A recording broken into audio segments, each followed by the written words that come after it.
Bueno amigos, buenas noches. Estoy aquí en Madrid, coordenadas de Madrid.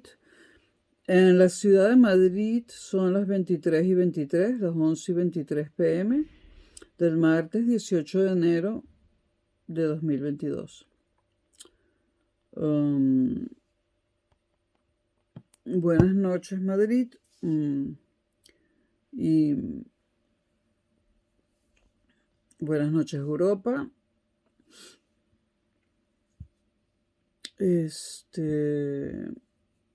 Buenas tardes, buen anochecer, Caracas, Venezuela, América toda.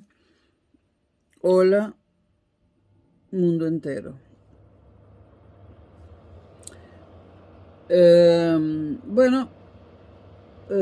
Hace tiempo que no grabo un video para el canal de historia y este es para el canal de historia. He tenido muchas cosas que hacer últimamente. Bueno, vamos a comenzar una serie de videos, no sé cuántos serán, tampoco serán demasiados, sobre Fernando VII. Fernando VII. Fernando VII está considerado el primer rey de la historia contemporánea de España.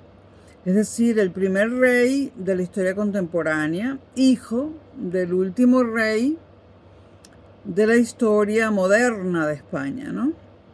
Fernando VII es hijo de Carlos IV, o era hijo de Carlos IV. Bueno, antes de hablar del reinado de Fernando VII, vamos a hablar de los antecedentes a ese reinado, ¿no?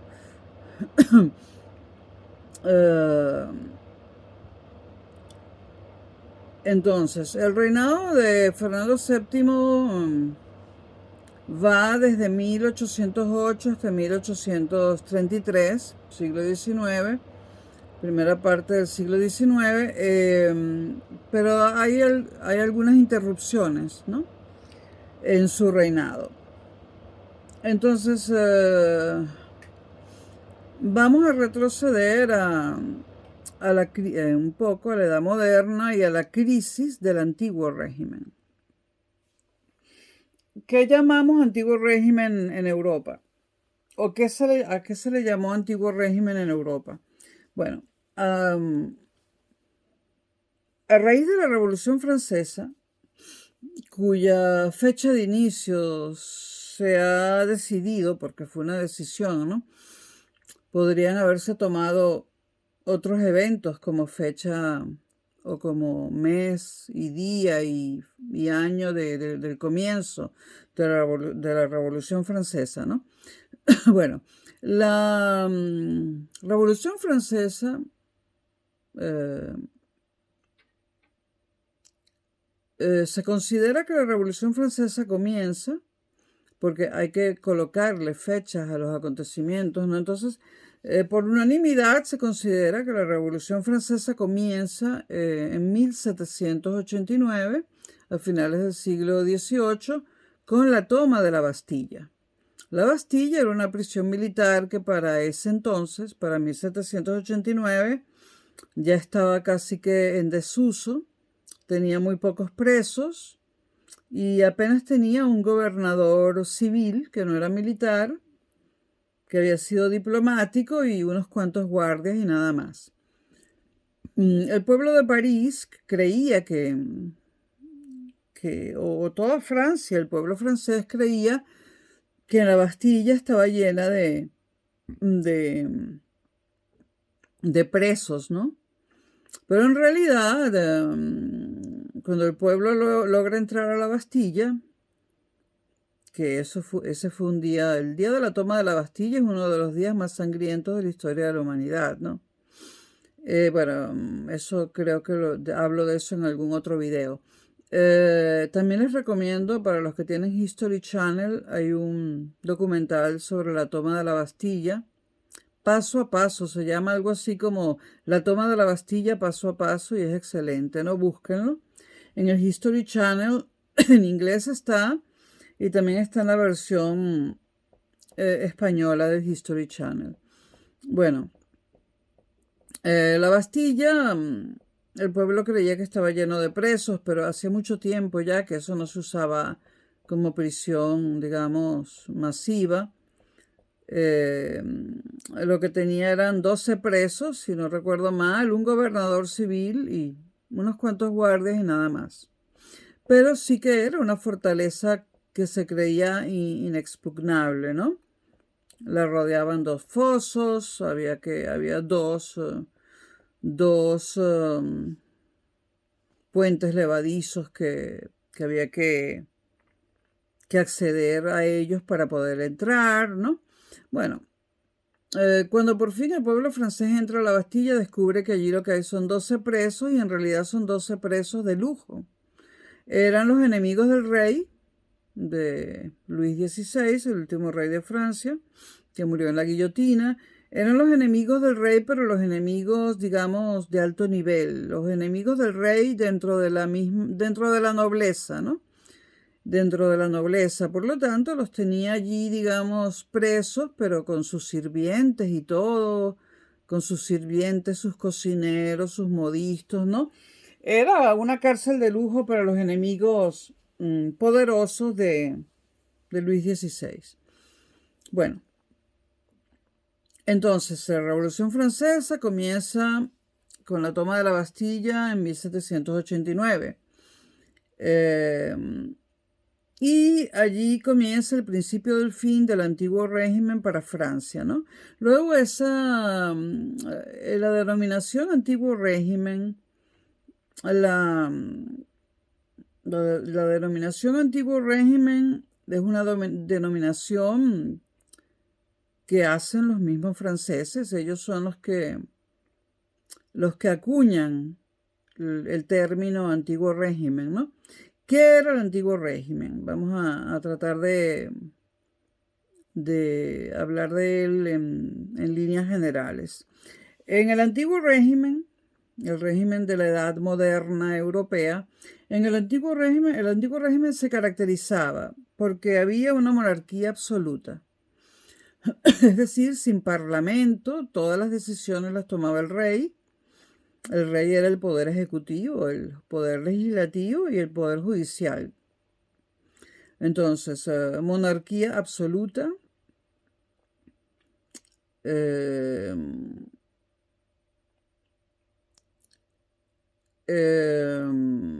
Podía haber un encargado de gobierno para que el rey no se agobiara tanto, pero monarquía absoluta. El antiguo régimen se caracteriza entonces por la monarquía absoluta, sin parlamento, y al monarca, ¿quién lo pone en el cargo? Pues lo pone Dios.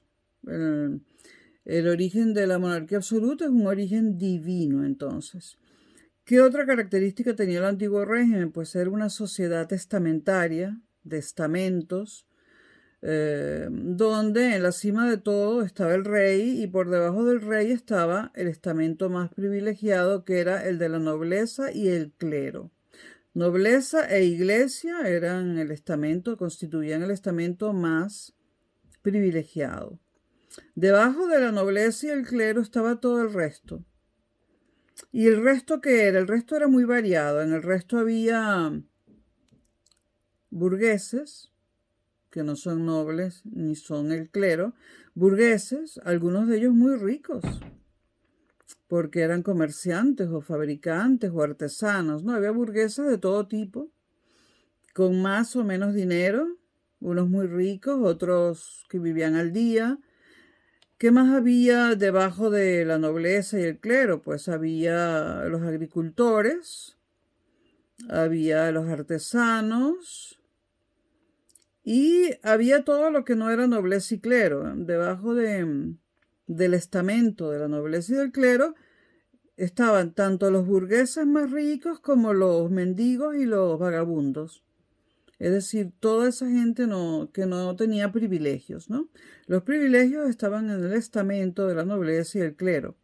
¿En qué constituían esos privilegios? En muchas cosas, ¿no? De eso he hablado en los videos de la Edad Moderna, ¿no?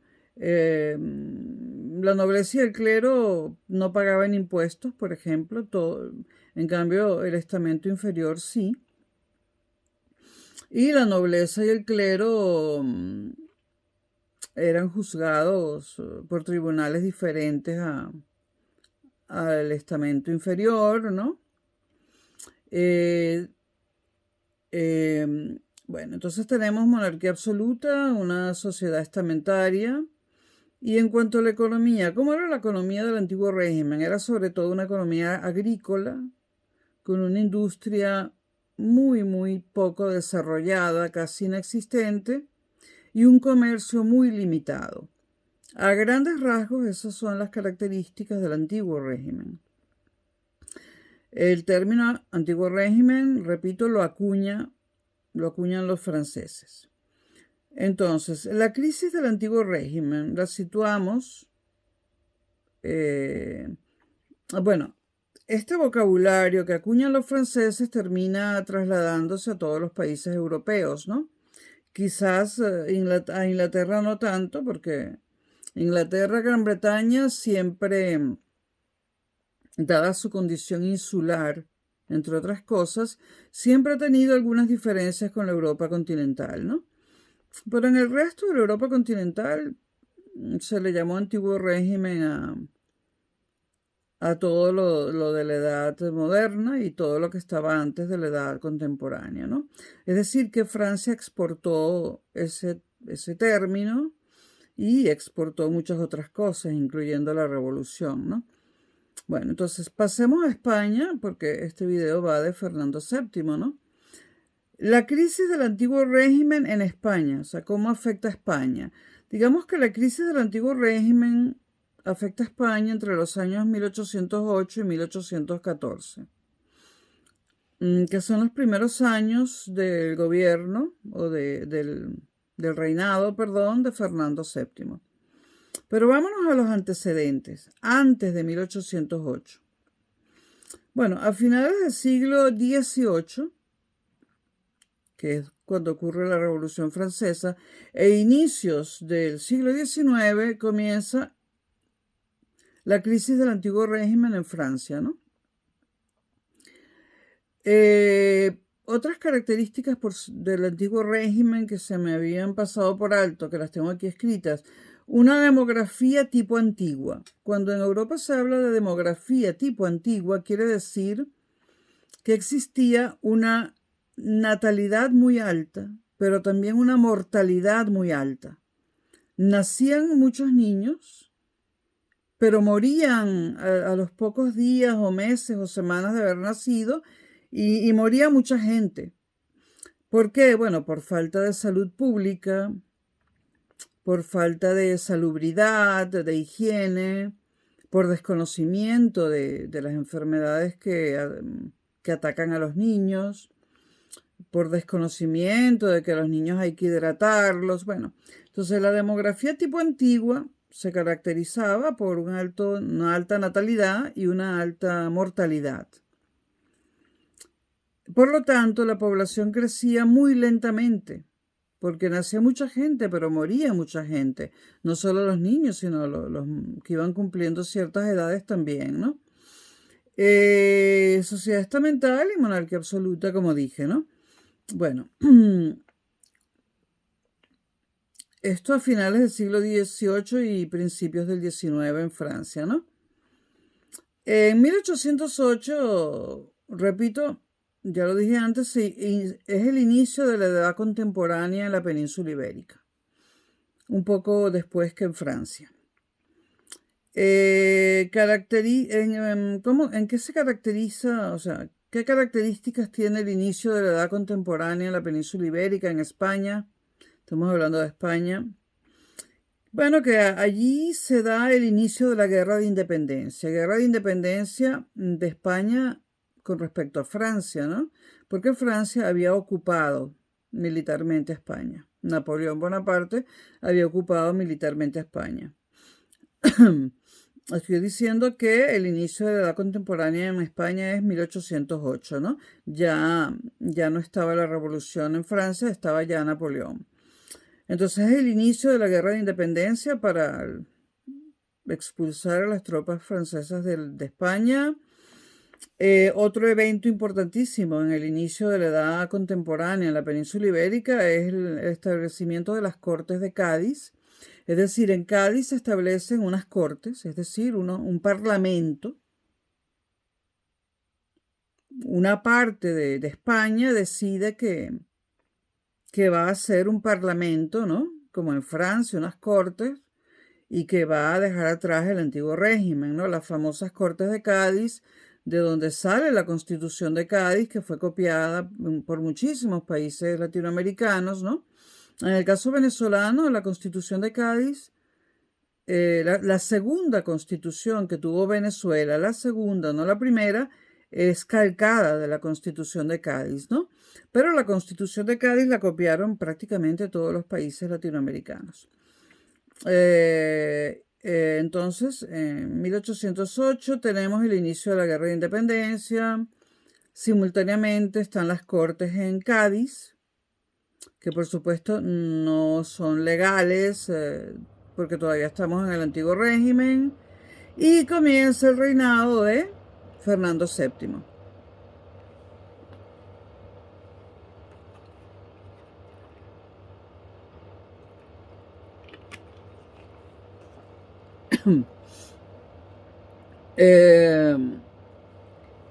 Como ya dije, en 1789 en Francia y en París concretamente ocurre la toma de la Bastilla se inicia o comienza la Revolución Francesa.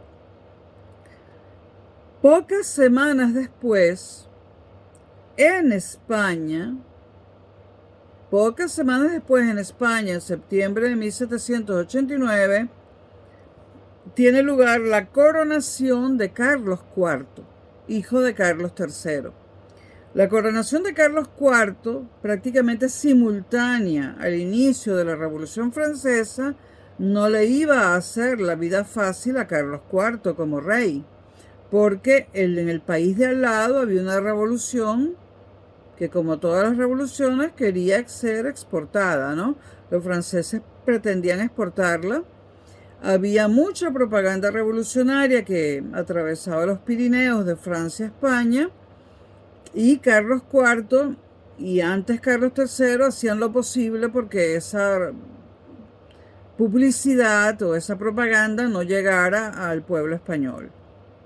Entonces, Carlos IV se corona como rey de España en septiembre de 1789, semanas después de la toma de la Bastilla. Carlos IV es el padre de Fernando VII. Carlos IV tiene como gran ministro ilustrado, que antes fue el brazo derecho de Carlos III, el padre de Carlos IV, al conde de Floridablanca, José Moñino, conde de Floridablanca. Este hombre había sido el brazo derecho de Carlos III y pasó a ser el gran ministro ilustrado de su hijo, Carlos IV.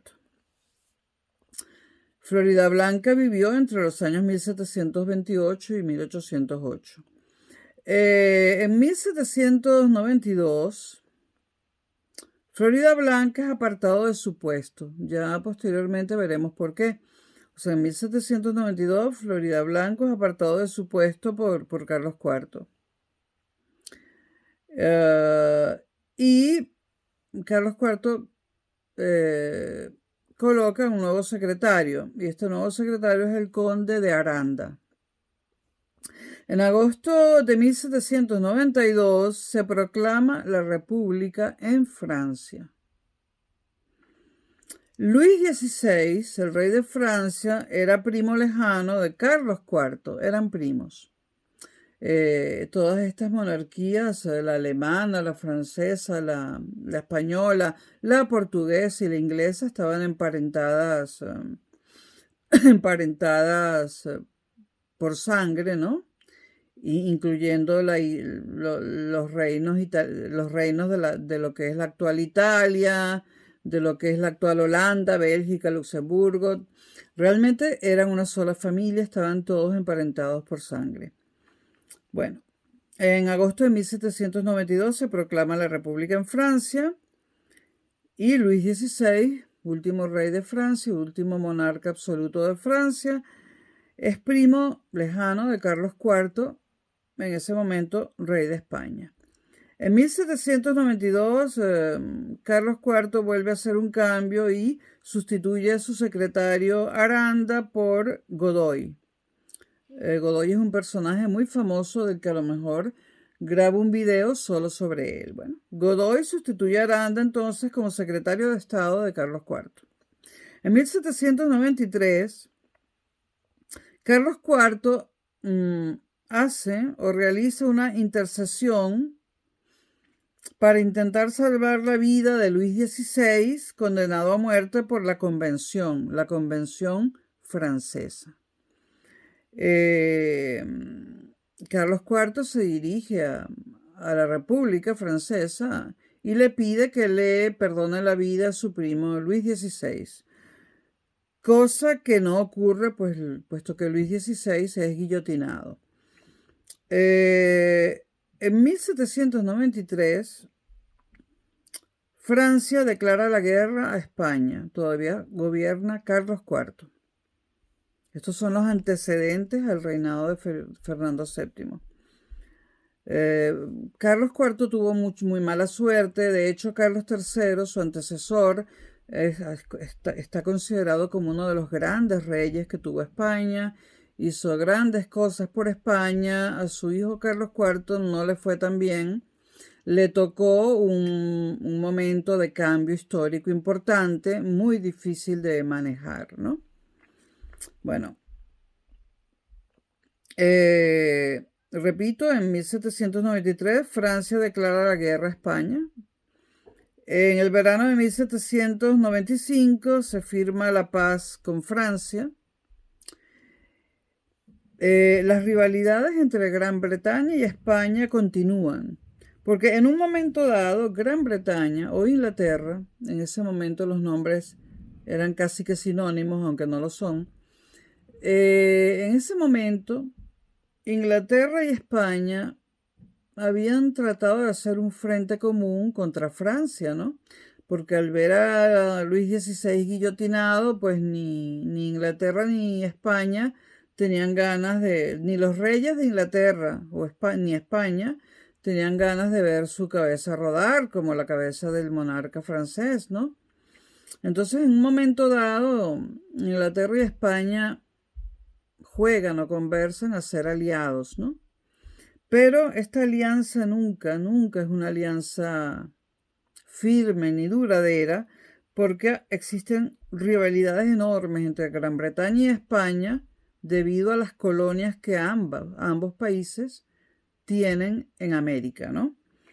Gran Bretaña y España tienen rivalidades comerciales y financieras enormes respecto a sus colonias en América, y de hecho Inglaterra le roba, por decirlo así, a España varias colonias, ¿no? Varias partes de América.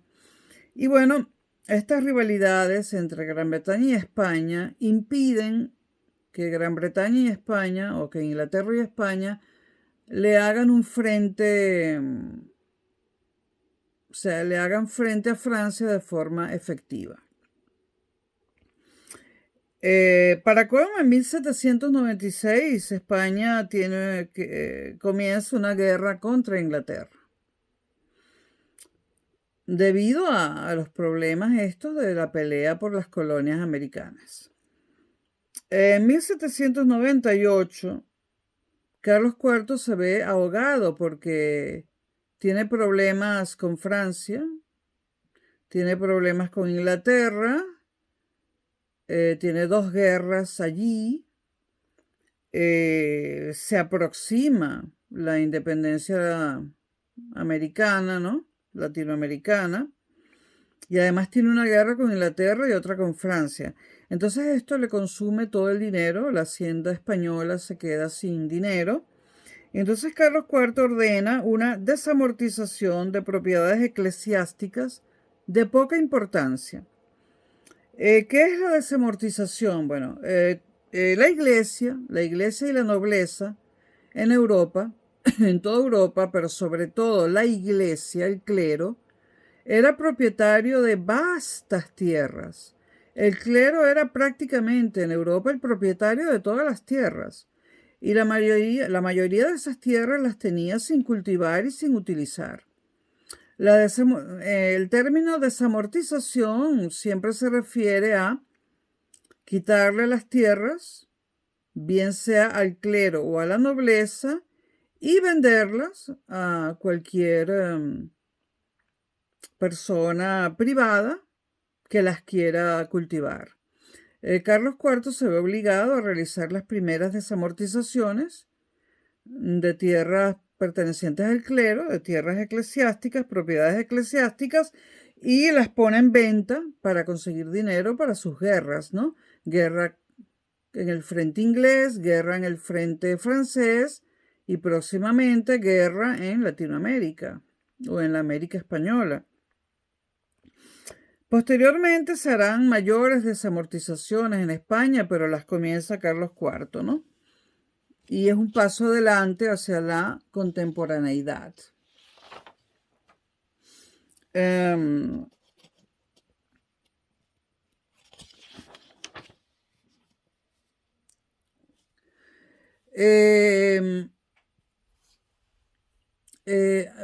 Es importante mencionar, porque lo vamos a retomar posteriormente, que en la segunda mitad del siglo XVIII hay un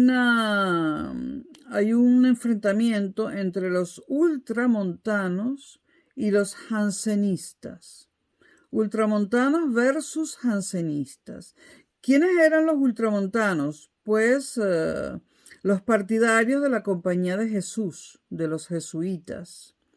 Y los jansenistas no eran partidarios de la Compañía de Jesús, sino más bien del papado y de los concilios. Godoy, ahora vuelvo al siglo XIX, Godoy cae en desgracia en el gobierno de Carlos IV. Tenía muchos... a Carlos IV le causaba muchos problemas tener a Godoy como secretario de Estado porque Godoy tenía muchos enemigos. Era un buen secretario de Estado, pero digamos que desde todos los frentes le reclamaban a Carlos IV que se deshiciera de él. Entonces Godoy cae en desgracia, ¿no? Y al caer en desgracia, al ser cesado de su cargo de secretario de Estado por parte de Carlos IV, pues Godoy vuelve, cambia de postura. Su postura hasta ese momento era defender a España de Bonaparte, pues, y defender la monarquía absoluta, ¿no? Y el antiguo régimen. Pues cambia de postura y vuelve de la mano de Bonaparte, se pone del lado de Napoleón Bonaparte, ¿no? Dispuesto Godoy a secundar los planes franceses, siempre y cuando estos planes franceses fueran provechosos para él personalmente, ¿no? Ocurre una victoria contra Portugal, de España contra Portugal. Portugal desde 1700 y poco se había convertido en el aliado británico de Inglaterra en la Europa continental. Desde 1700 y poco, o 1800 y poco, 1700 y poco creo. Tengo que verificar. Bueno, entonces Portugal, que está también en la península ibérica y que era aliado de Inglaterra, aliado británico, pues es derrotado en la breve guerra de los naranjos. Una guerra muy corta.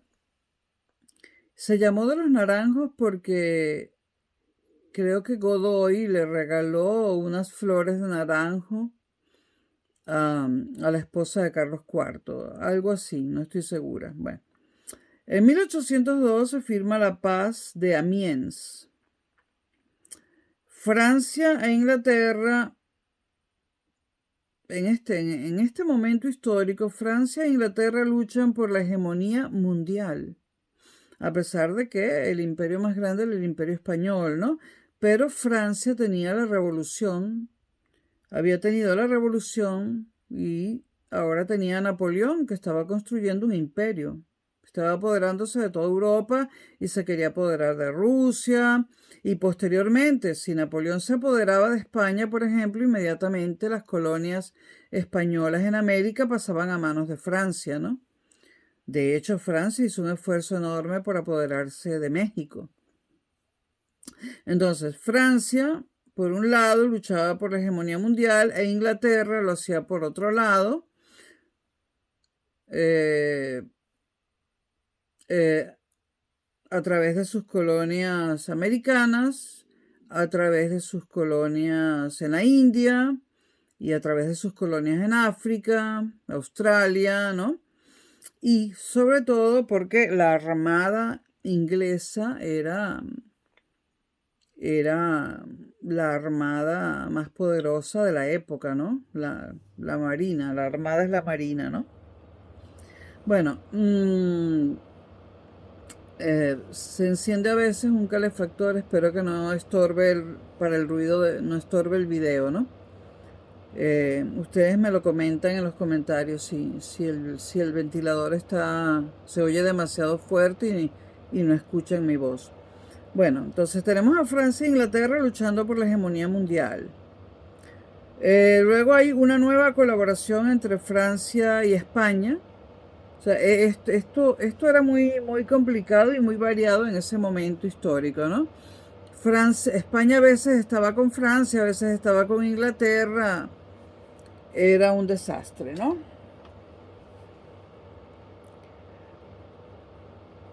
Eh, Europa cometió muchos errores y los sigue cometiendo, ¿no? Si Europa hubiese estado unida en ese momento histórico, pues simplemente Europa como una sola hubiese sido la dueña de América como una sola, pero las rivalidades entre los distintos países europeos y entre las distintas etnias y culturas europeas siempre ha sido terrible y lo sigue siendo, a pesar de que existe la Unión Europea hoy en día. Y bueno, Europa nunca se pondrá de acuerdo. Los países europeos siempre discutirán entre ellos y eso va a terminar al fin y al cabo. Y yo creo que pronto con Europa. Europa no ha sabido, Europa no ha sabido cohesionarse a pesar de que existe la Unión Europea. No, los países europeos no han sabido limar sus diferencias, a pesar de que existe la Unión Europea, pues las ironías, los sarcasmos y todo este tipo de cosas siguen siendo el pan de cada día en Europa. Ahora, debido a la expulsión de Djokovic, el tenista serbio de Australia, pues España le lanza indirectas, España, porque en España tiene a Nadal, le lanza indirectas a Serbia, ¿no? Y bueno, Europa sigue, los países europeos siguen insultándose los unos a los otros, ahora más comedidamente, porque pertenecen todos a la Unión Europea, todos, ¿no? Pero 28. Bueno, pero en lugar de actuar unidos frente, por ejemplo, a esta cuestión del tour del Open de Australia, en lugar de ponerse de acuerdo, pues pelean entre sí. Si no es por el tenis, es por el fútbol, y si no es por el fútbol, es por otra cosa, pero siempre ha sido así. Bueno, en 1805, en la batalla de Trafalgar, la flota franco-española sucumbe ante la Armada Británica. Es una derrota vergonzosa porque la flota franco-española, junta, la flota francesa unida a la española era súper poderosa. Sin embargo, en 1805 es derrotada por la Armada Británica en la batalla de Trafalgar. Bueno, estamos hablando de los antecedentes al reinado de Fernando VII. Bueno, vamos a hablar un poco del príncipe de Asturias. En ese momento en el que estamos hablando, Fernando VII es todavía el príncipe de Asturias, ¿no? El heredero a la corona española, el hijo de Carlos IV, uno de los hijos de Carlos IV que tuvo un montón de hijos. Entonces Fernando tuvo una primera esposa llamada María Antonia de Nápoles. Nápoles era un reino que pertenecía a España. Y esta esposa murió al poco tiempo, murió joven, ¿no? Bueno, en 1806, una proclama, en 1806 hay una proclama es como un dictamen, ¿no? Se llamaban así, proclamas. Una proclama insinúa un acercamiento del príncipe de Asturias, Fernando, todavía no Fernando VII, sino Fernando a secas, el heredero a la corona. Ahí se insinúa un acercamiento del príncipe de Asturias, Fernando, a Napoleón, utilizando el argumento de una alianza matrimonial. Fernando queda viudo de su primera esposa, María Antonia de Nápoles, y se usa el argumento de buscar una alianza matrimonial con Francia para un posible acercamiento del príncipe de Asturias a Napoleón. Además se dan las batallas de Jena, Eylau y Friedland, estas dos últimas en 1807, donde el ejército francés supera al ejército español. En 1807, Carlos IV nombra a Godoy Alteza Serenísima, a su secretario de Estado. Y entonces los fernandinos conspiran. ¿Quiénes son los fernandinos? Los fernandinos son los partidarios del príncipe de Asturias, de Fernando, hijo de Carlos IV. Los fernandinos quieren que Carlos IV abdique o desaparezca y deje el trono a su hijo Fernando, ¿no? ¿Por qué motivo? Porque los llamados fernandinos, que digamos es el entorno del príncipe de Asturias, Fernando, los llamados fernandinos son personas influyentes que tienen ideas de avanzada y piensan que si reina Fernando, el antiguo régimen puede ser moderado hasta desaparecer y ser sustituido por un régimen más acorde con los tiempos. ¿Y quién marcaba los tiempos? Francia, ¿no? Bueno, entonces hay como una conspiración de los fernandinos contra Carlos IV, ¿no? Es decir, una conspiración de su propio hijo, el heredero a la corona, Fernando, contra su padre, Carlos IV. Los fernandinos entonces andan conspirando, ¿no? Y se comunican con Napoleón y tal, ¿no? El 29 de octubre de 1807, Carlos IV manda secuestrar los papeles del príncipe de Asturias.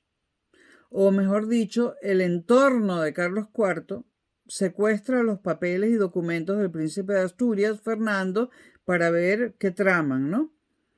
Ahí se descubre que hay una conspiración de su propio hijo contra Carlos IV y la corte en ese momento estaba constituida en el Escorial y entonces se da lo que históricamente se conoce como el proceso del Escorial, es decir, un juicio a Fernando, hijo de Carlos IV, en el Escorial, donde la corte estaba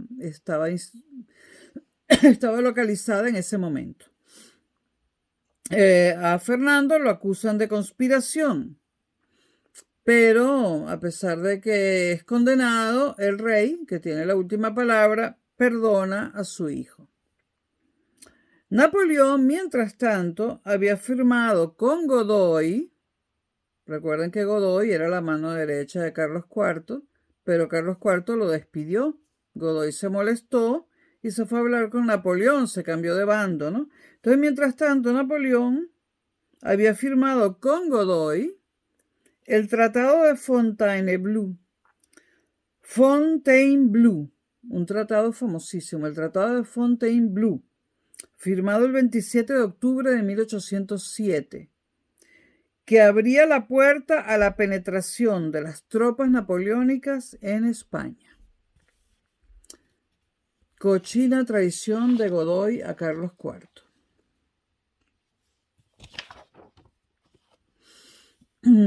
Bueno, mientras sucedía todo esto,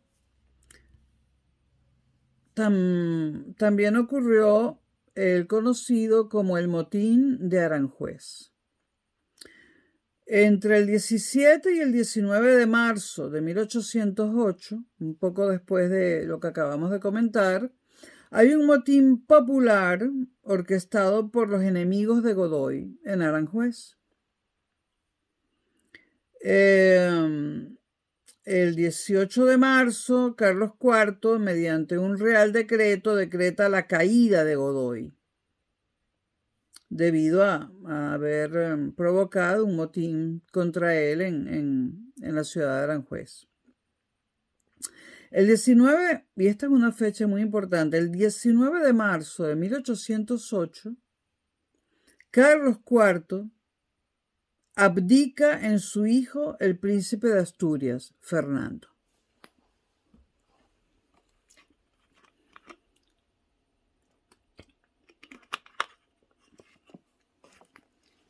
Entre las conspiraciones que van y vienen,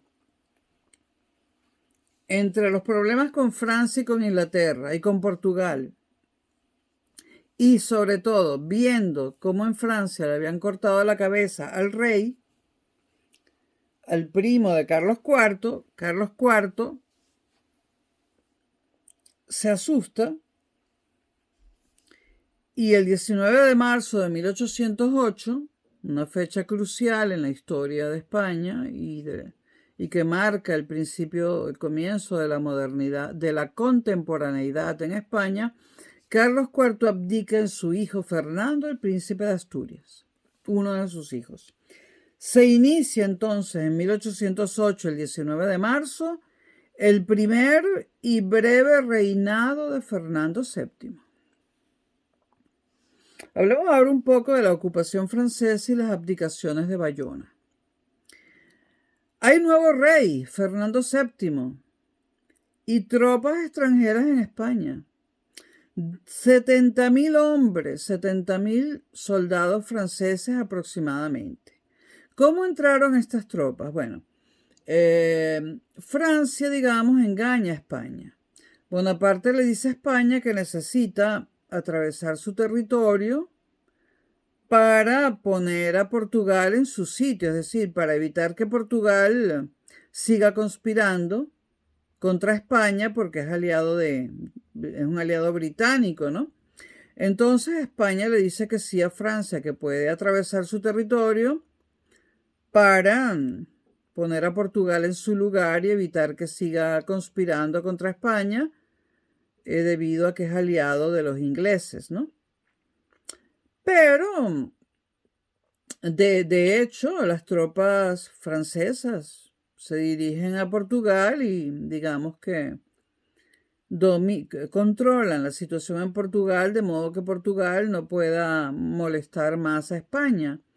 Pero las tropas francesas no todas se dirigen a Portugal, sino se van quedando en distintos puntos de la península ibérica, hasta llegar a la cifra de unos 70.000 hombres, ¿no?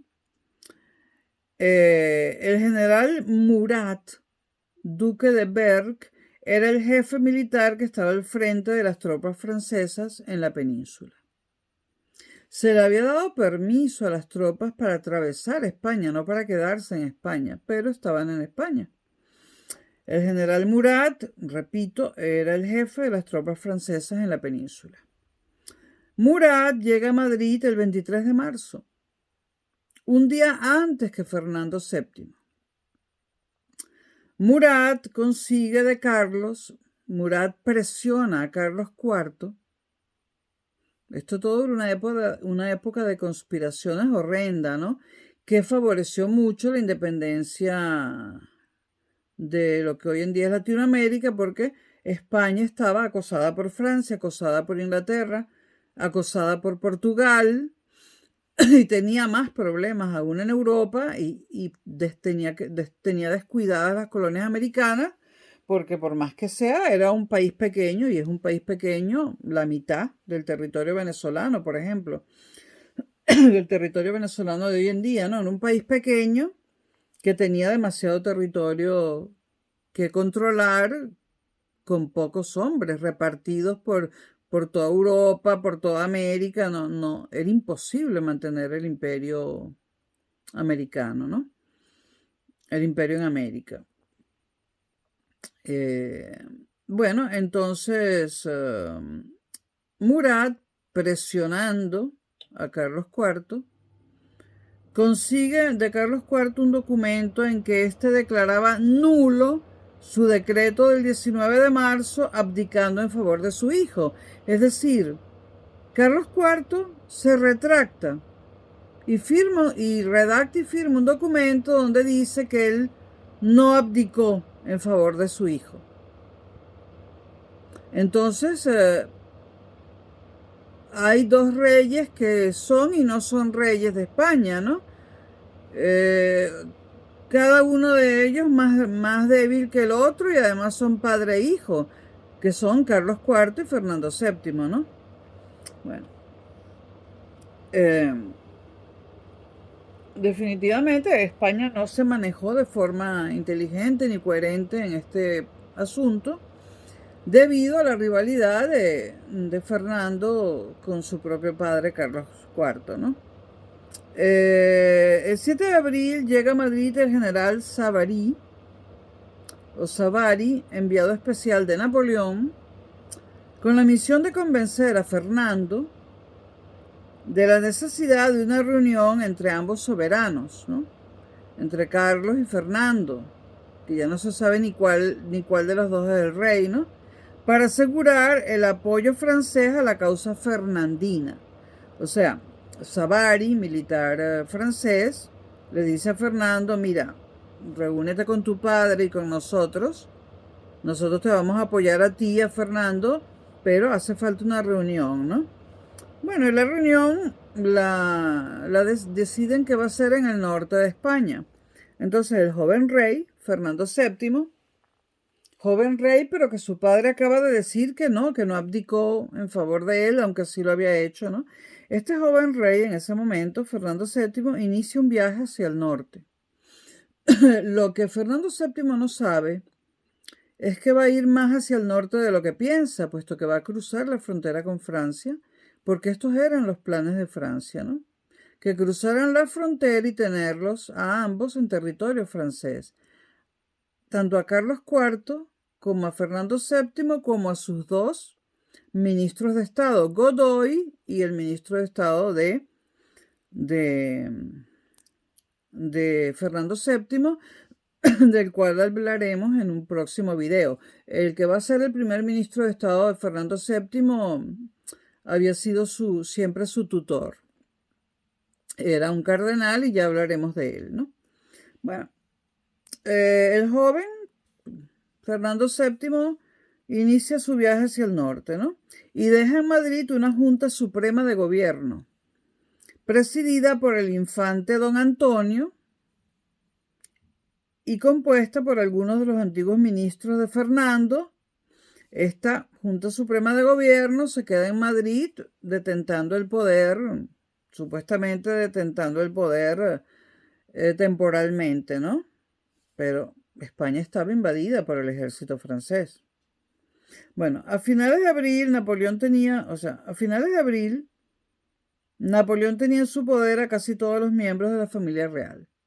Había logrado que cruzaran la frontera con Francia mediante conspiraciones, promesas, engaños. Había logrado que cruzaran la frontera con Francia, repito, tanto Carlos IV como su hijo Fernando VII, como los ministros de Estado de ambos.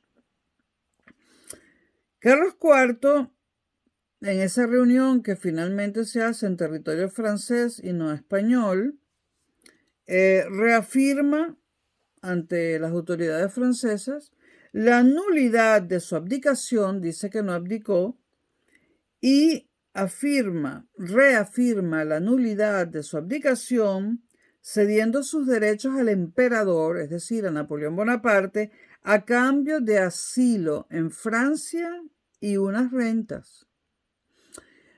Sobre todo esto gravitaba el miedo de Carlos IV a ser asesinado, guillotinado o muerto de cualquier otra forma, igual que le sucedió a su primo, el rey de Francia, Luis XVI.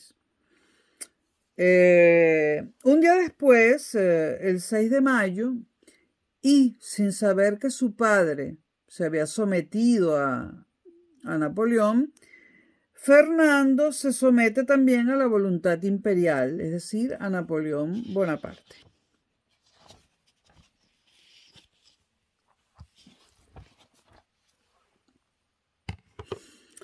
Bueno, y ahora vamos a retroceder un poco al 2 y 3 de mayo de 1808, donde ocurrieron eventos que fueron inmortalizados por Velázquez en dos cuadros muy famosos que están en el Museo del Prado. Los cuadros son el 2 de mayo y el 3 de mayo de Velázquez, ¿no? Espero no estar yo, no puedo equivocarme en una cosa tan grave, ¿no? Velázquez, vamos a poner Velázquez. No, Diego Velázquez. Bueno, 2 de mayo, ¿no? Este móvil tiene la letra mínima, tiene un teclado mínimo, pero Google lo acomoda todo. Sí. Creo que es Velázquez, ¿no?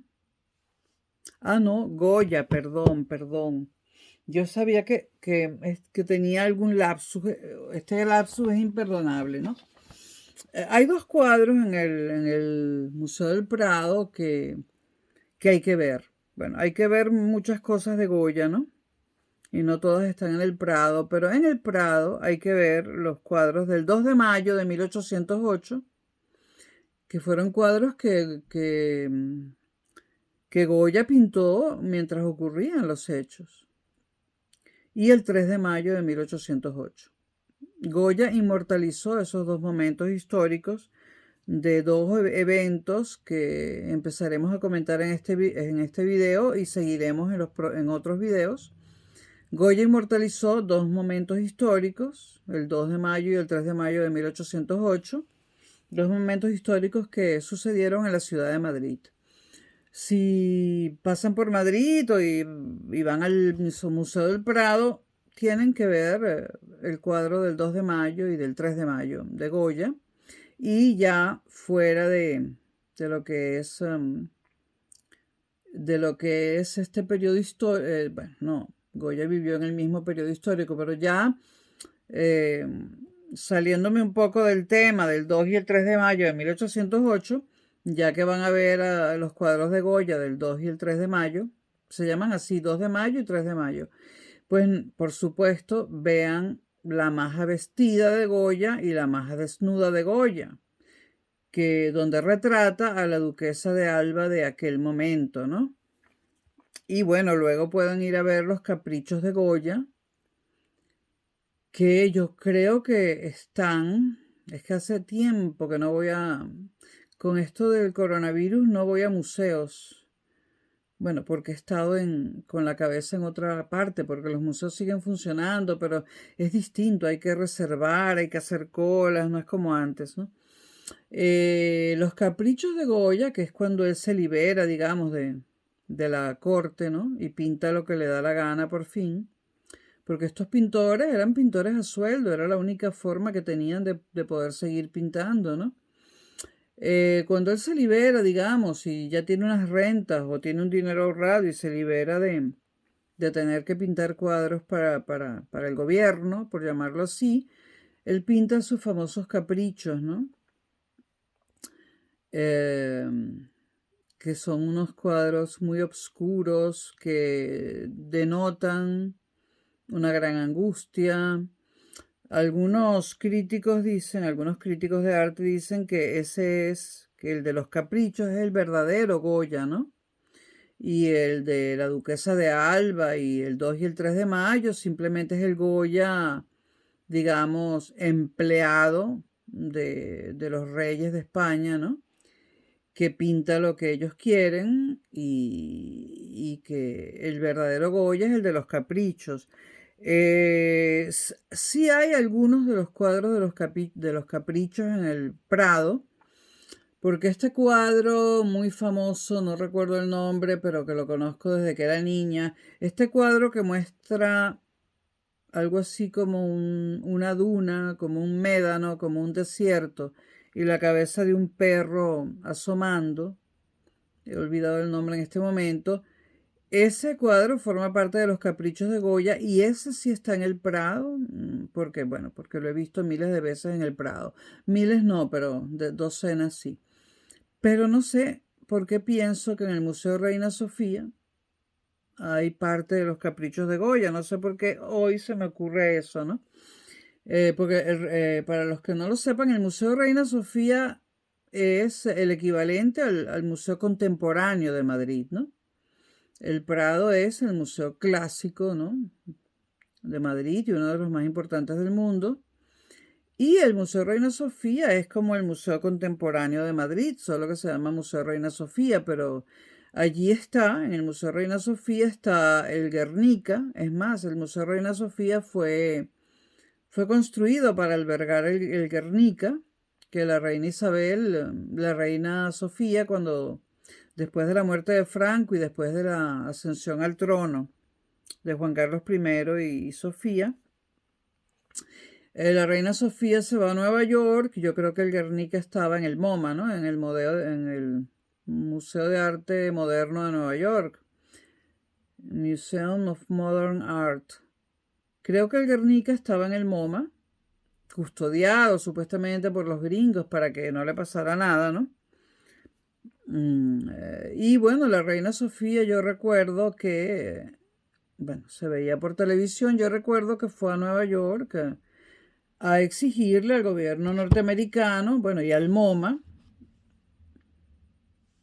que devolvieran el Guernica, ¿no? Entonces el Guernica fue desarmado, es un cuadro inmenso, fue desarmado, fue traído a Madrid y fue colocado en el Museo Reina Sofía, que prácticamente ha sido acondicionado por sobre todo para albergar el Guernica. Respecto al Guernica, y este es un paréntesis porque esto no tiene que ver con el tema que estamos tratando.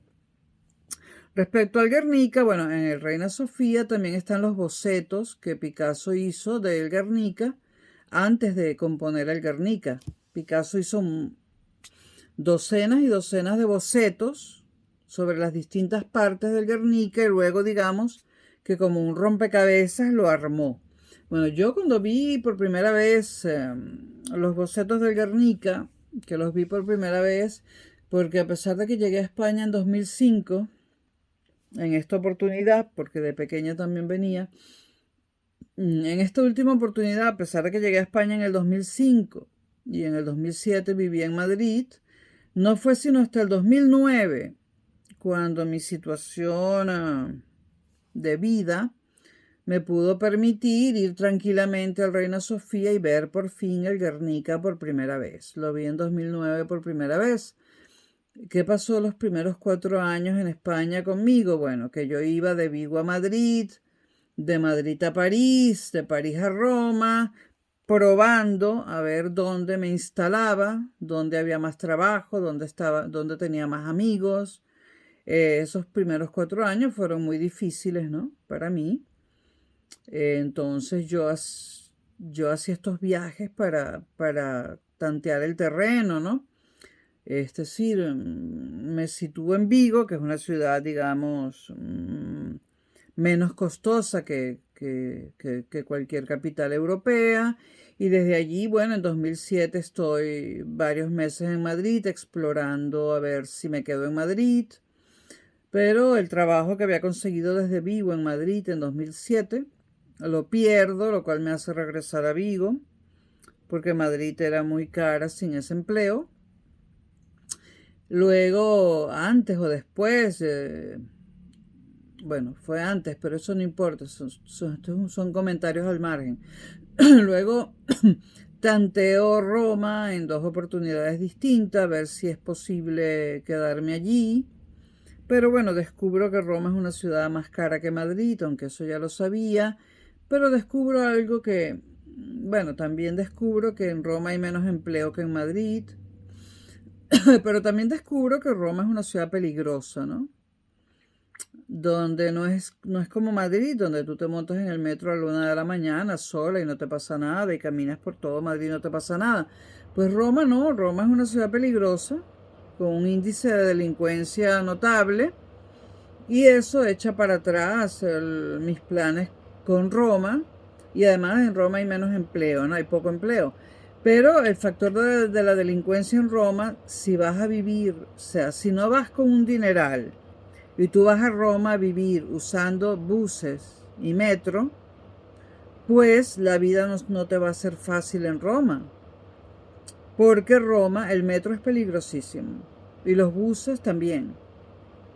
Entonces, Roma no es para pobres.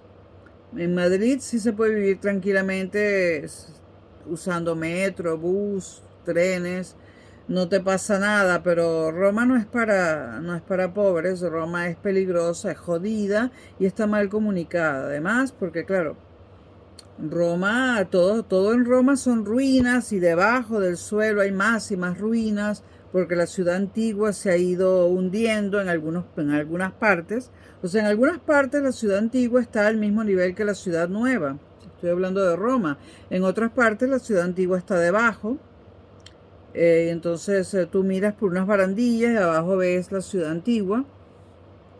Y bueno, solamente hay dos líneas de metro porque todo eso es patrimonio de la humanidad y no se puede tocar. Roma es pura ruina. Y además huele muy mal, no solo porque no recogen la basura, sino que Roma es el mayor cementerio que tiene el mundo. El mayor cementerio del planeta. Porque Roma es la ciudad más vieja de Occidente. Por eso la llaman la ciudad eterna. Roma tiene todos los años del mundo, todos los milenios del mundo tiene Roma. Y la gente se moría y la dejaban allí. Entonces Roma, además de ser la ciudad más vieja del mundo, la ciudad eterna, pues es un camposanto también, ¿no? Y ese muertero, pues huele mal, porque, bueno, cierro paréntesis, ¿no?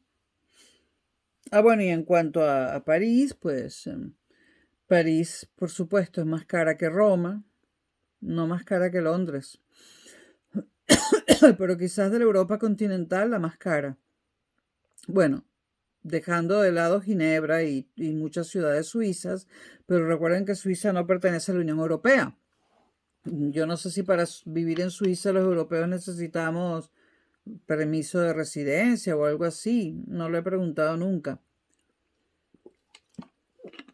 He pasado por Suiza como transeúnte, o sea, he pasado de largo.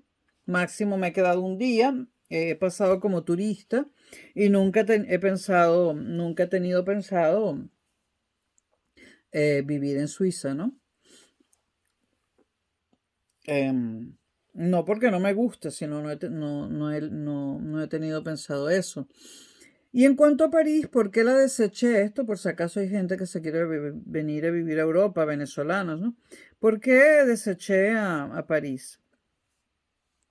Bueno, mi meta siempre fue París, porque yo siempre dije que si me iba de Venezuela me iba o a Nueva York o a París. En Nueva York estuve año y medio y la deseché.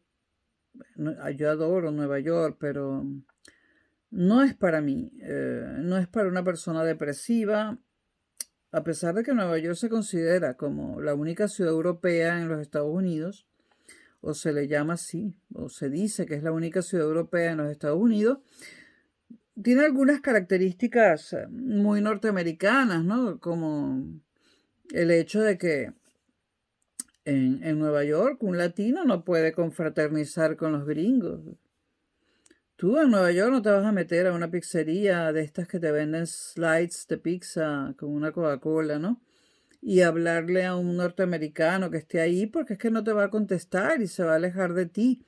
En cambio, Europa es otra cosa. En Europa tú te pones a hablar en cualquier ciudad española, portuguesa o italiana, con cualquiera y te hablan. Tú en Italia vas a cualquier ciudad, pides un café en una barra, te pones a hablar con el camarero, con el que está haciendo el café y se entabla inmediatamente una conversación, como en Caracas, como en Venezuela. En Portugal lo mismo y en España lo mismo, sobre todo en España, ¿no? En cambio, en Nueva York, pues si tú no tienes si tú a Nueva York no te vas acompañado, o en lugar de irte acompañado, si no te vas con mucha pasta, pues la soledad te pega, te pega. E irse a Nueva York para hacerse amigo de de los dominicanos, pues no mola. Molar es gustar. Pues no mola, no gusta la idea de ir a Nueva York para hacerte amiga o amigo de colombianos, dominicanos, no, no. Bueno, ¿por qué deseché París? Bueno, a veces todavía la tengo en mente. París es muy cara, es muy fría. El frío de Madrid es nada comparado con el de París. Es muy fría. Los alquileres son altísimos. Pero, digamos, eso por un lado, muy fría y muy cara. Los alquileres muy altos, los supermercados, digamos, el doble, el triple de Madrid. El mismo queso, esto sí yo no lo puedo entender, el mismo queso francés que tú te compras aquí en Madrid, te cuesta el triple el mismo en Francia. Pero ¿cómo te va a costar el triple en Francia si es francés y en Madrid te cuesta 3 veces menos? No lo sé. Pero 3 o 2, dependiendo del artículo, ¿no? Entonces, un camembert en España, pues te cuesta la mitad que un camembert en Francia o en París. Vamos a hablar de París. No toda Francia es igual.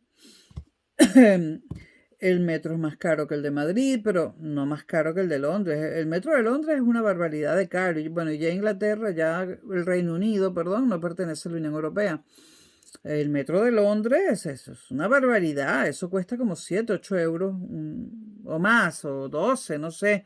No sé a estas alturas a qué precio habrá subido. Un billete sencillo para un solo viaje de metro, ¿no? Cuando el metro de Madrid, yo lo que pasa es que compro el abono mensual y no sé a cuánto están los tickets sencillos, del viaje sencillo. Pero yo creo que el viaje sencillo en Madrid está a 1,50 € o máximo a 2 euros. Y si es ida y vuelta, te sale más barato comprar un ticket doble de ida y vuelta y te sale a 3 euros ida y vuelta, ¿no?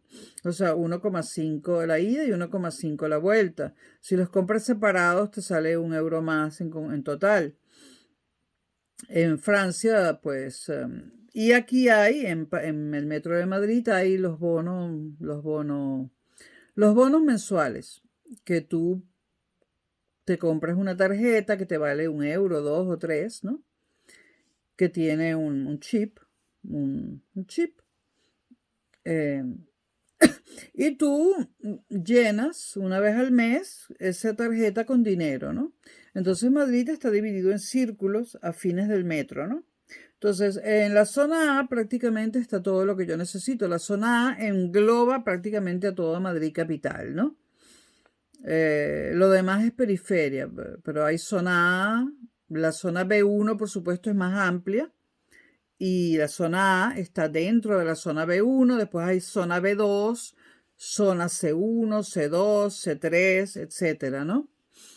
Y todo eso es considerado Madrid, pero bueno, a mí me basta con la zona A. Entonces yo pago al mes por la zona A más o menos, es que como lo pago con tarjeta, ya uno ni se acuerda, pero yo pago por la zona A como 60 euros al mes. Eso me permite usar el metro todas las veces que me dé la gana. Infinitas veces, ¿no? Usar los buses, los autobuses por la zona A todas las veces que me dé la gana. Y los trenes de cercanías todas las veces que me dé la gana. Entonces, esto es mucho más barato que si tú a cada rato te compras un ticket de 2 euros, ¿no? Y luego, si tengo que ir a la zona B1, que a veces tengo que ir, lo que hago es que con mi carnet de la zona A, lo meto en la máquina, marco la estación de la zona B1 a la que quiero ir y me aparece la diferencia de precio. Vamos a suponer que es 1 euro más. Meto el euro en la máquina y ya en mi tarjeta tengo un viaje para la zona B1. Entonces yo cuando voy a la zona B1, lo que hago es que meto mi tarjeta con el chip de la zona A en las máquinas y le meto 2 viajes a la zona B1 para tener el viaje de ida y el de vuelta de una vez en la tarjeta, ¿no?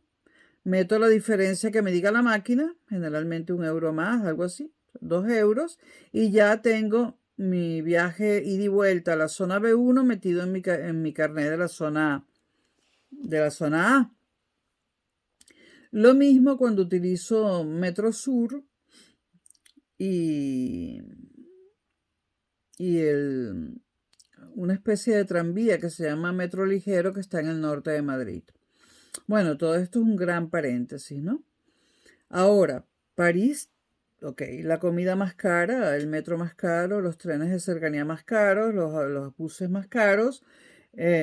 No te venden un bono mensual, te venden si quieres ahorrar un poco en el metro, te venden paquetitos de 10 billetes sencillos juntos, que lo llaman, tiene un nombre. Bueno, no me acuerdo el nombre. Bueno, tú compras de 10 en 10 y te sale más barato, pero no hay una cosa como el bono mensual. Entonces te sale mucho más caro el transporte en París, ¿no? Y bueno, el alquiler ni se diga. Olvídate de vivir solo en París para empezar, imposible. Es más, amigos míos empezaron en habitaciones compartidas e incluso camas compartidas. Una amiga mía, una ex mía, comenzó en París en una cama compartida. Era un piso de un solo espacio, un estudio mínimo. Y además en un piso altísimo, en una buhardilla, en una chambre de bonne. Bueno, y además de tener que llegar a ese piso altísimo, que en los primeros pisos llegas por ascensor, luego tienes que subir por unas escaleras de caracol. Luego de llegar a la buhardilla, pues allí había una cama matrimonial bastante grande, ¿no? Y bueno, ella pagaba la mitad del alquiler y la otra chica la otra mitad y cada una dormía en el lado de su cama. No tenían no habían dibujado una línea sobre las sábanas de este es mi lugar y este es el tuyo, pero como realmente no se conocían de nada, pues cada una dormía bien apartada de la otra, ¿no? Y así empezó, ¿no? Muchos años compartiendo cama, no solamente habitación, cama. Bueno, realmente no empezó así, empezó viviendo debajo de los puentes abandonados del metro, pero bueno, eso ya es una persona muy resistente, yo no podría, ¿no? Y lo de compartir cama yo creo que tampoco podría, ¿no? Ahora, ¿cuáles son las desventajas las desventajas de París? Bueno, el frío y el costo de la ciudad, ¿no? Transporte, alquiler, comida.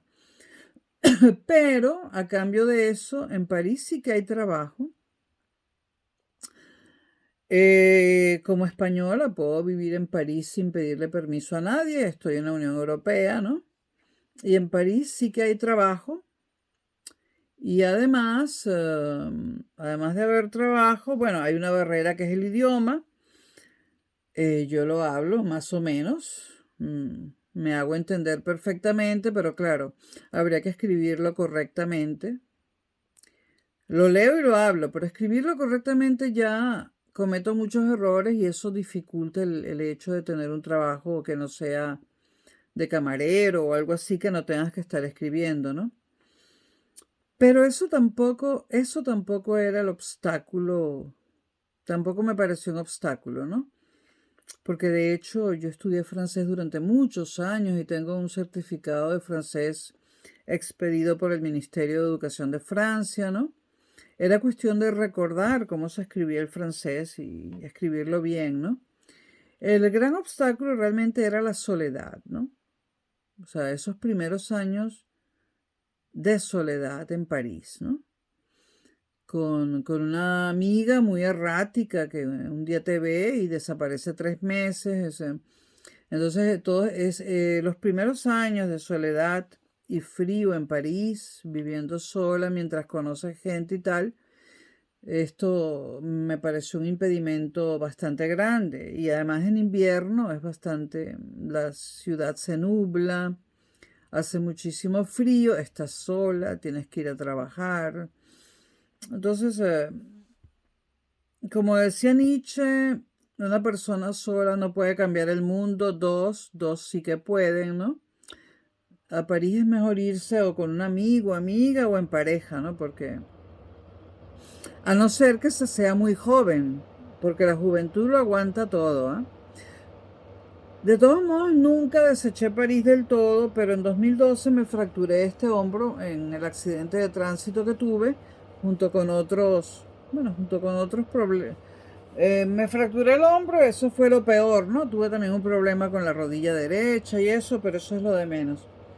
Tuve un problema aquí, tengo un montón de puntos. Aquí me tomaron un montón de puntos. Esto está rugoso por la cantidad de puntos. Claro, yo no me hago cirugías plásticas. ¿Con qué dinero me las voy a hacer? Esto está rugoso. Esto tiene una cantidad de puntos. Menos mal que cicatrizó bien. Bueno, luego de la ruptura, de la fractura del brazo y la cirugía, como todos mis médicos están en Madrid, a mí me da mucho miedo estar en París, tener un problema con el brazo o con mis múltiples dolencias y no tener los médicos a los que ya me he acostumbrado. Llevo mucho tiempo aquí y me he acostumbrado a mis médicos. Y hay otro detallito, que aquí la salud es totalmente gratuita. Si no tienes cómo pagarla, es totalmente gratuita. En Francia no. En Francia lo mínimo, o sea, en Francia tienes que pagar un mínimo y ese mínimo, lo más bajo que puede ser, es el 30% y generalmente es más. O sea, si vas a una consulta médica pública, pagas el 30% o más. Y si tienes dinero, te hacen pagar el 100%. Pero si no tienes dinero y no tienes para pagar el 30% o el 40%, lo que cueste la consulta, pues no hay consulta. Si no puedes pagar cierto porcentaje de una operación quirúrgica, pues no hay operación, ni para ti ni para los franceses. Entonces, la seguridad social francesa no es tan generosa como la española y ese es otro impedimento porque los costos médicos, a medida que uno envejece, son cada vez mayores. Porque se nos empieza a estropear todo, ¿no? Pero bueno, cierro paréntesis. El 2 de mayo, que me desvié y me fui con Goya. Por cierto, para terminar con el Museo Reina Sofía, que es el Museo Contemporáneo de Madrid. Bueno, ahí está el Guernica. Y el Guernica no... los grandes críticos de arte consideran que el Guernica es una porquería. Así, tal cual. Antonio Saura, el escultor español, considera que el Guernica es una porquería y tiene un libro donde habla peste del Guernica, ¿no? Y hay un gran movimiento en España en contra del Guernica. Lo consideran como una burla de Picasso, ¿no? Y a Picasso lo describen como un oportunista que había una exposición internacional en París y en eso, pues antes de la exposición, la aviación alemana bombardea la ciudad de Guernica, en el País Vasco, ¿no? La Luftwaffe se estrena, la aviación de Hitler se estrena, gracias al permiso que le da Franco, se estrena bombardeando la ciudad vasca de Guernica, situada, si no me equivoco, en la provincia de Vizcaya. Y bueno, había una exposición internacional en París y Picasso, que nunca tuvo ningún tipo de principio, era un hombre sin principios. Un supuesto hombre de izquierda, pero en realidad era un hombre sin principios, ¿no? Un gran pintor, pero un hombre sin principios. Picasso aprovecha y arma este cuadro llamado Guernica, y por supuesto es un éxito total en la Exposición Internacional de París, porque el bombardeo por parte de la aviación alemana de Guernica fue una atrocidad inmensa, ¿no? y que el cuadro fuera sobre esto y llevara el nombre de Guernica, pues significaba una gran notoriedad para Picasso, más notoriedad aún de la que ya tenía, ¿no? Otro paréntesis, cuando digo que Picasso fue un gran pintor, es cierto, pero ya al final de su vida pintaba cualquier cosa. Dígame la Paloma de la Paz. Eso es una burla, eso es un trazo, es una burla, búsquenla. Y bueno, los críticos de arte realmente consideran que la primera gran burla fue el Guernica, ¿no? Y después se fue burlando de otras formas, ¿no? La Suite Bolar, que estaba en el Museo de Arte Contemporáneo de Caracas y que Venezuela había adquirido gracias a los buenos oficios de Sofía Inver, a pesar de ser una obra tardía de Picasso, a mí me fascinaba. Yo iba cada rato al Museo de Arte Contemporáneo de Caracas, en Parque Central, a ver la Suite Bolar de Picasso cuando yo era joven, porque realmente esos dibujos que componen la Suite Bolar de Picasso me fascinaban. Tuve, pero lo dejé en Venezuela, un libro con todos los cuadros, que en realidad son dibujos a tinta y lápiz, sobre todo, de la Suite Bolar, ¿no? Eh, bueno, la Suite Bolar, si alguien sabe dónde está o si ha salido alguna noticia en Venezuela sobre su paradero, me gustaría saberla, ¿no? Hay personas que yo conozco, venezolanos, críticos de arte, historiadores de arte en Nueva York, viviendo, que se preguntan, que tienen muchos años viviendo en Nueva York y no van a regresar en este momento a Venezuela porque, bueno, tampoco serían bien recibidos, ¿no? Estos críticos de arte venezolanos que viven en Nueva York se preguntan, dado todo lo que ha pasado con los museos en Venezuela, ¿dónde está la Suite Bolar de Picasso? Esa colección de dibujos de Picasso, por supuesto, cuesta millones y millones de dólares, ¿no? De eso no cabe duda, es de Picasso. Y son 100 o algo así. Yo lo que espero es que la revolución no haya considerado que eso es arte burgués, como dicen los revolucionarios balurdos, porque no tiene otro nombre, y que la hayan tirado al guaire, porque me muero, ¿no? Yo espero que la tesis que tienen, o la sospecha que tienen algunas personas de que la Suite Bolar está siendo tratada de vender en el mercado negro del arte sea cierto. Porque si la Suite Bolar está desaparecida, pero está siendo negociada en el mercado negro del arte, quiere decir que sigue existiendo, que está intacta, que todos los cuadros siguen existiendo, todos los dibujos. Bueno, y en algún momento, antes o después, el que los posea en algún momento los sacará a la luz. No cuando los compre, porque son robados y bueno, las leyes internacionales se los quitarían, ¿no? Pero yo espero que o estén en el sótano del museo bien resguardados, porque eso necesita control de temperatura, humedad, etcétera, o estén en el mercado negro también bien resguardados. Y espero que no se haya perdido la Suite Bolar, porque eso convertiría a Venezuela, que, bueno, Venezuela ya, bueno, está convertida en lo peor de lo peor, en un montón de renglones, ¿no? Y si la Suite Bolar fue destruida o dañada, eso convertiría a Venezuela en un país que ha destruido arte, que ha destruido patrimonio universal, en un país destructor del arte, y el arte universal le pertenece a todo el planeta, nos pertenece a todos.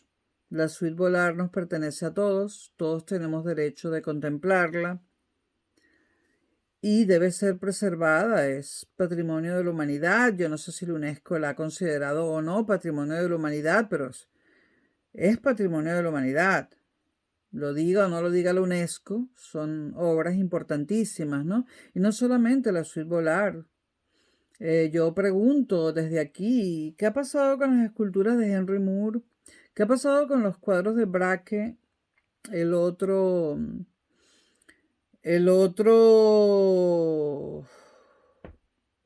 el otro de la misma corriente de Picasso. Había varios cuadros de Ferdinand, era Ferdinand Braque en el Museo Contemporáneo de Caracas, comprados también por Venezuela. Además, eso no costó poco, eso costó mucho dinero. Y es patrimonio también de Venezuela, dinero venezolano. El cubismo, o sea, el otro gran cubista que es Braque, también teníamos cuadros de él. Bueno, había una pequeña riqueza, una pequeña gran fortuna en el Museo Contemporáneo de Caracas y preocupa saber qué ha pasado con esa pequeña gran fortuna. Sobre todo en mi caso por el valor artístico, porque a mí me interesa la pintura, o sea, y la escultura. A mí me da igual cuánto cueste, ¿no? Entonces, en primer lugar por el valor artístico y en segundo lugar por el valor monetario, pero el valor artístico es insuperable, o sea, no se puede cuantificar. O sea, si se ha perdido la Suite Volar, es imposible cuantificar lo que se ha perdido en cuanto a patrimonio de la humanidad y en cuanto a patrimonio del arte, del arte, ¿no? Bueno, cierro paréntesis, bueno, Picasso, ¿no?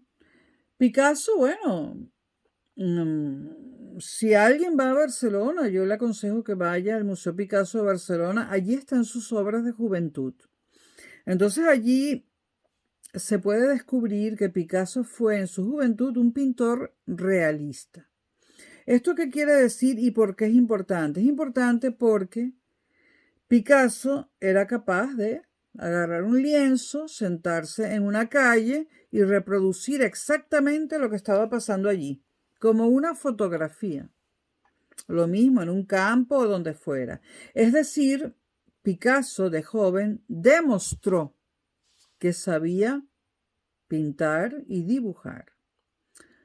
Luego, cuando se hace cubista, esto simplificando mucho la cosa, cuando se hace cubista, rompe con la pintura tradicional, pero ojo, ya ha demostrado que sabe dibujar y pintar. Entonces, de allí en adelante, y Dalí, por supuesto, bueno, es el mejor dibujante de la historia, ¿no? Y un gran pintor. Pero de allí en adelante, después de Dalí y de Picasso, mucha gente se ha tomado la libertad de dibujar y pintar cualquier cosa, de agarrar una brocha y lanzar un brochazo con tinta roja y otro que lo atraviesa con tinta verde y decir, esto es un cuadro, y yo en eso difiero de mis amigos historiadores y curadores de arte que viven en Nueva York y que son unos esnobistas y se están viendo este video. Sí, Juan, eres un esnobista, Gabriela, tú también, ¿no? Eso para mí no es arte. Picasso sí, incluso con la Paloma de la Paz. ¿Por qué? Porque demostró primero que sabía pintar y dibujar. Tú cuando demuestras eso, ya puedes romper con eso porque demostraste que sí sabes. Entonces te puedes dar el lujo de romper y pintar lo que te da la gana. Pero considerarse pintor cuando no sabes ni dibujar ni pintar, sino que comienzas con brochazos al azar y así terminas, eso me parece una tomadera de pelo. Y bueno, y como estaba hablando de Reina Sofía, pues Reina Sofía, aparte del Guernica, de los bocetos del Guernica, que todavía se pueden ver, ¿no? El Guernica se puede ver todavía, aunque tenga detractores. Y de algunos caprichos de Goya que están allí, lo demás que hay en el Reina Sofía es pura mierda para mí. Las famosas instalaciones, cosa que detesto. Una que otra se puede salvar, ¿no? Y las instalaciones, esas que abundan en el Soho neoyorquino, pura porquería, y en el Village,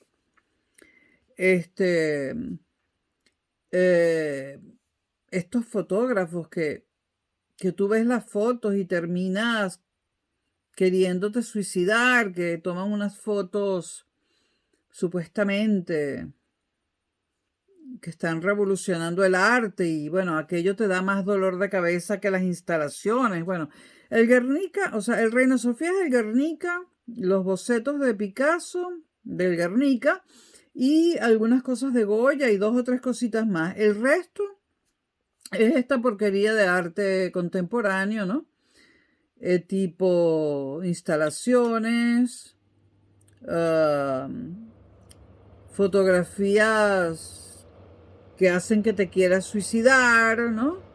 Eh, puras cosas sin sentido y bueno, yo hace mucho tiempo que no voy al Reina Sofía porque bueno, cuando voy a ver el Guernica a pesar de los detractores y voy a ver los bocetos del Guernica y voy a ver a Goya y las fotografías y las instalaciones me las paso, ustedes saben por dónde, ¿no?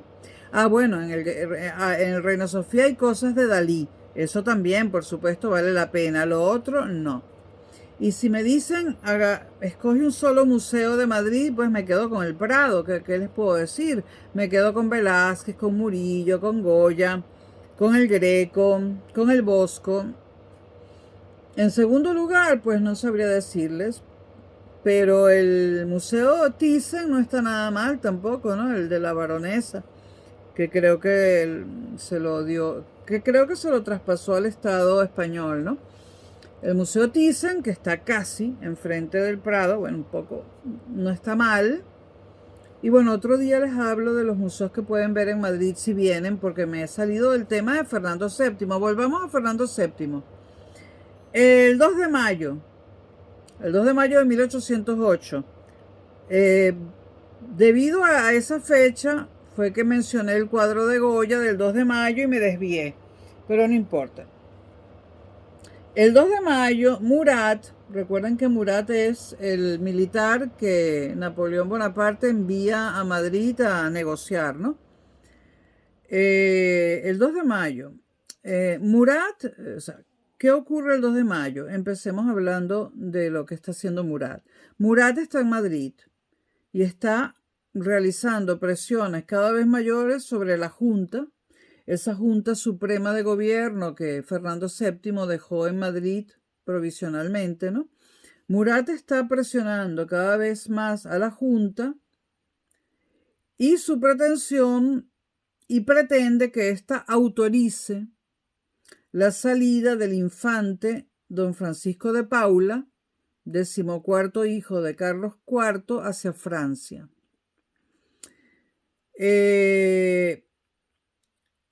Y Murat presiona a la Junta de diversas otras formas.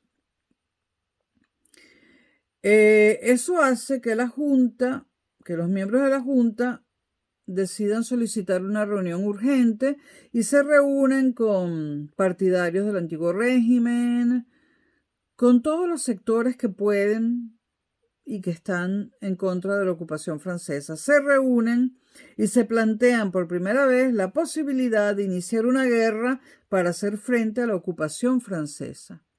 Y lo dejo hasta aquí, pero el 2 de mayo, ¿qué pasa? El 2 de mayo, o sea, mientras en la frontera entre España y Francia, del lado francés, Napoleón tiene casi que secuestrados a Carlos IV y Fernando VII, ¿no? Unos días antes, el 2 de mayo de 1808, el pueblo de Madrid se rebela ante las tropas francesas. Es decir, el pueblo llano, ese que no pertenece al estamento de la nobleza ni del clero, ese que no tiene nada, ese pueblo llano, el pueblo más bajo, se rebela el 2 de mayo contra la presencia de las tropas francesas. Y ocurre una masacre por parte de las tropas francesas contra el pueblo de Madrid.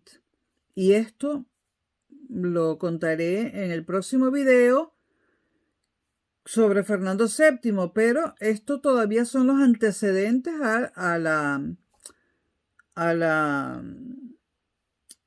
gobierno, al reinado, perdón, de Fernando VII. Todavía Fernando VII fue nombrado rey porque su padre abdicó, pero luego el padre dijo que no abdicó. Todavía Fernando no está sentado bien en el trono. Todavía la situación de Fernando es muy rara, ¿no?